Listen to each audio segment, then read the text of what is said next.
कविता 13वी. पिल्लूची शाळा. तर मुलांनो, तुम्ही सगळे शाळेत जाता, बरोबर ना? अगदी हसत हसत जाता.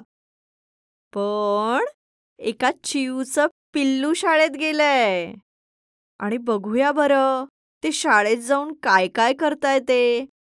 तर आता आपण पिल्लूची शाळा या कवितेत वाचूयात की शाळेत गेलेलं पिल्लू काय काय करत आहे ते. चला तर मग. चिवचं पिल्लू शाळेत गेलं. पाटी पेन्सिल विसरून आलं. कावळे गुरुजी रागावले. काव काव करत ओरडले. चिवचं पिल्लू खूप भ्यालं. रडत रडत घरी पळालं. चिव म्हणे, झालं काय?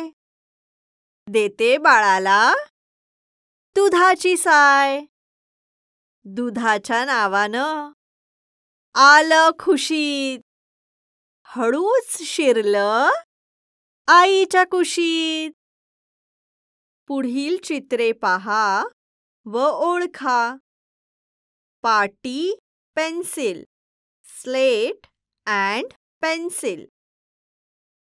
चिमणीचे पिल्लू, स्पॅरोज बेबी.